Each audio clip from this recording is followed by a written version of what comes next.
Bismillahirrahmanirrahim. Assalamualaikum warahmatullahi wabarakatuh. Kembali lagi dengan saya Ibu Mega Rahmawati dalam mata pelajaran marketing untuk kelas 10 BDP. Kali ini saya akan menjelaskan kepada kalian mengenai langkah-langkah analisis pasar. Kita lanjutkan ya. Baik. Dalam melakukan analisis pasar adalah menentukan pasar yang relevan atau relevan market. Relevan sendiri merupakan serangkaian produk atau jasa yang ada di dalam struktur pasar serta dianggap sangat penting dan strategis oleh pihak manajemen. Jadi pasar relevan itu ibaratnya yang kita bidik ya. Jadi pasar apa yang akan kita masuki nanti. Dalam menentukan pasar yang relevan, manajer harus menetapkan pasarnya terlebih dahulu. Umumnya terdapat aneka macam produk yang bisa dipilih konsumen sesuai dengan kebutuhan dan keinginannya. Contohnya adalah misal kita ingin menentukan pasar apa yang sesuai dengan produk kita. Apakah misalnya pasar abstrak atau pasar konkret atau misalnya yang kemarin sudah kita pelajari, misalnya pasar monopolikah atau pasar persaingan sempurna dan sebagainya. Jadi langkah awal pertama dalam melakukan analisis pasar adalah menentukan pasar relevan yang sesuai dengan produk yang akan kita jual. Selanjutnya adalah langkah kedua dalam menganalisis pasar, menganalisis permintaan primer untuk pasar relevan. Jadi di sini permintaan primer sendiri itu adalah permintaan akan bentuk produk atau kelas produk yang ditetapkan sebagai pasar relevan. Nah, di sini tugas manajer adalah mempelajari mengapa dan bagaimana pelanggan membeli suatu kelas produk atau bentuk produk dengan mengidentifikasi dua pokok yang paling penting. Yang pertama adalah buyer identification atau identifikasi pembeli, dan yang kedua adalah willingness to buy atau kesediaan dan kemampuan dalam membeli. Di sini tadi ada dua pokok utama ya. Yang pertama adalah buyer identification atau identifikasi pembeli. Ini terdiri dari karakteristik pembeli. Karakteristik itu sendiri adalah ciri-ciri dari pembeli ya. Kita bisa melihat dari lokasi atau geografisnya. Jadi di sini tingkat pembeli berbagai produk dapat dipengaruhi oleh faktor geografis seperti faktor iklim, kepadatan penduduk, terus juga tradisi budaya, dan juga faktor-faktor lain yang berdasarkan daerah itu sendiri ya. Lalu yang kedua adalah faktor demografis. Di sini demografis sendiri itu kita bisa melihat berdasarkan usia, jenis kelamin, pendidikan, pekerjaan, dan sebagainya yang dapat mencirikan para pembeli suatu bentuk produk tertentu. Dan yang ketiga adalah gaya hidup. Gaya hidup di sini sendiri adalah faktor psikografis yang mencerminkan kesesuaian antara produk dengan pola hidup normal konsumen tertentu. Jadi bisa dilihat dari ketiga karakteristik pembeli itu sendiri. Lalu yang kedua adalah pembelian. Pusat pembelian di sini terdiri dari semua individu yang terlibat dalam keputusan pembelian. Jadi ada 5 ya, 5 macam peran yang bisa dimainkan oleh setiap individu. Yang pertama adalah initiator atau orang yang memprakarsai atau mengidentifikasi kebutuhan pembelian produk tertentu. Yang kedua adalah influencer, orang yang mempengaruhi keputusan dalam pembelian. Yang ketiga adalah decider. Decider itu orang yang memutuskan pembelian seperti jadi tidaknya membeli suatu produk atau merek spesifik yang dipilih. Lalu yang keempat adalah buyer, orang yang melakukan pembelian aktual. Dan yang kelima adalah user, orang yang memakai atau mengonsumsi produk yang dibeli. Jadi kalian harus mengidentifikasi pembeli ini atau misalnya target market kalian itu masuk ke bagian yang mana? Initiator kah? Influencer?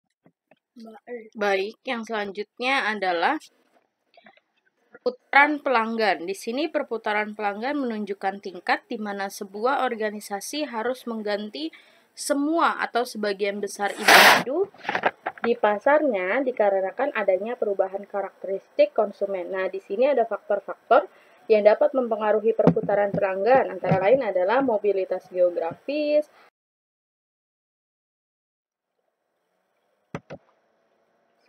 adalah willingness to buy atau kemampuan dan kesediaan untuk membeli. Di sini yang pertama saya akan menjelaskan tentang kesediaan untuk membeli dulu ya.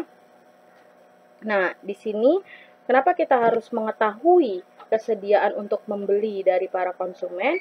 Di sini tujuannya adalah untuk mengetahui mengapa sejumlah pembeli potensial tidak menggunakan bentuk atau kelas produk tertentu. Nah, di sini ada beberapa faktor yang dipertimbangkan.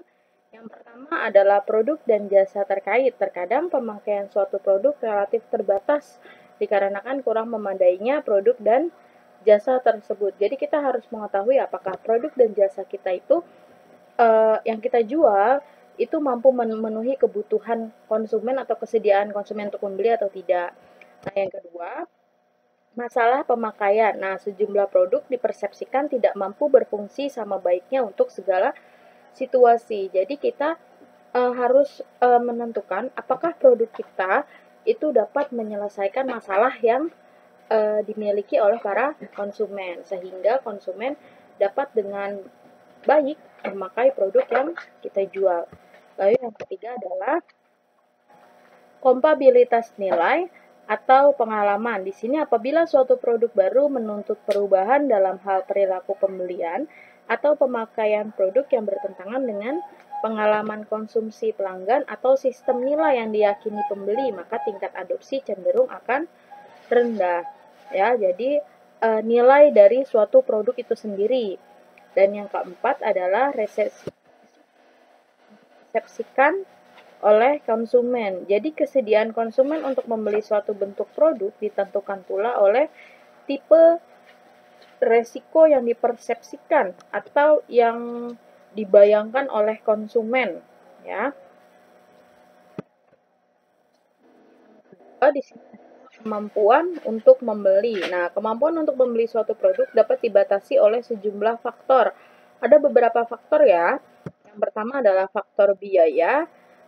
Di sini jika tersedia alternatif bentuk produk yang lebih murah, maka harga dan biaya terkait lainnya kemungkinan besar akan membatasi permintaan primer. Jadi, kebanyakan konsumen itu melihat dari faktor biayanya, manakah produk yang menurut konsumen itu lebih murah.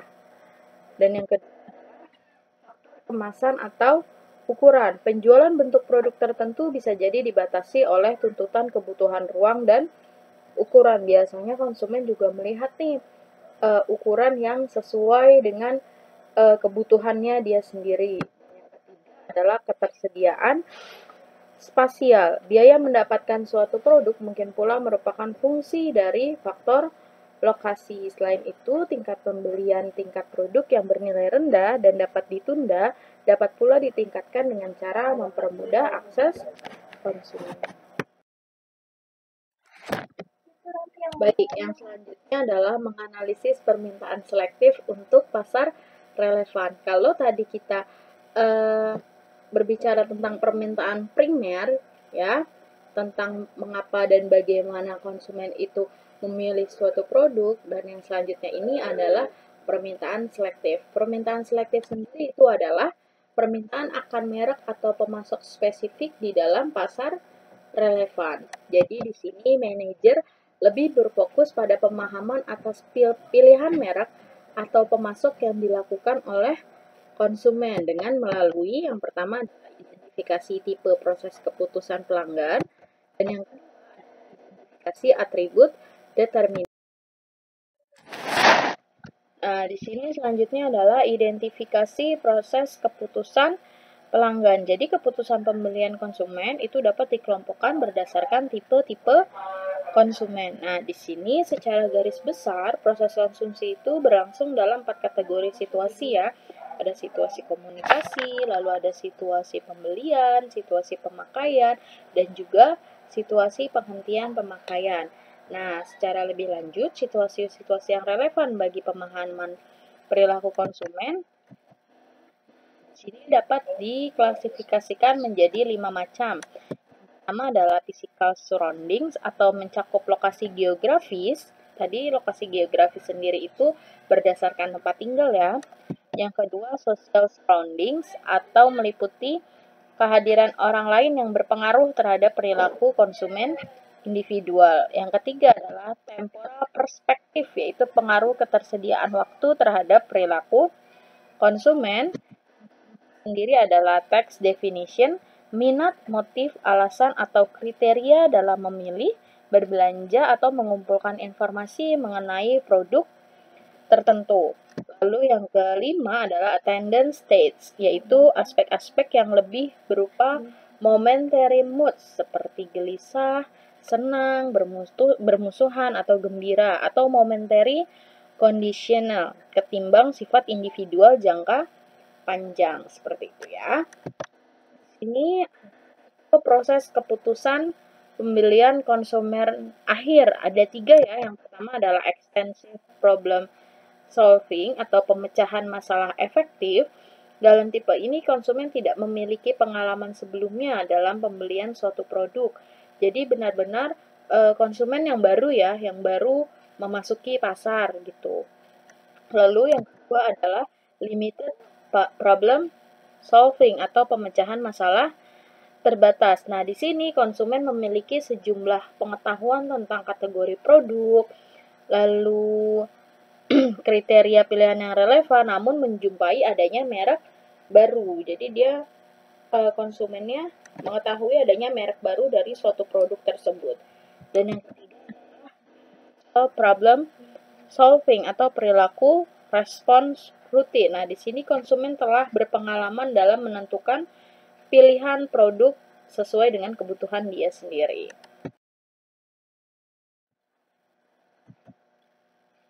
Lalu di sini ada identifikasi atribut determinan. Atribut determinan sendiri itu artinya adalah atribut yang mencolok dari suatu produk. Nah, di sini dengan kita bisa mengidentifikasi atribut determinan, maka perusahaan harus menciptakan atribut yang mengesankan bagi konsumennya untuk menciptakan keunggulan bersaing di pasar. Seperti itu ya. Lalu, langkah analisis pasar yang selanjutnya adalah menetapkan segmen pasar. Di sini, manajer memahami cara untuk mengelompokkan konsumen ke dalam segmen atau bagian yang memiliki respon yang sama. Pelajaran ini akan kita pelajari di bab selanjutnya tentang segmentasi pasar. Ya, di sini ada contohnya. Jadi ada sekumpulan konsumen. Ya, jadi manajer bertugasnya adalah membagi-bagi konsumen atau mengelompokkan konsumen sesuai dengan respon mereka atau kebutuhan mereka terhadap produk tersebut.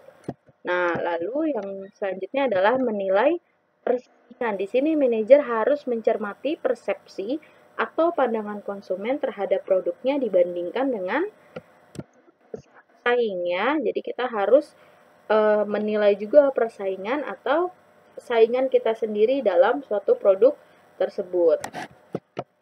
Dan yang terakhir dalam analisis pasar adalah mengidentifikasi pasar sasaran potensial. Di sini mengidentifikasi peluang untuk menciptakan pelanggan yang puas dan loyal. Jadi di sini sudah langkah terakhir.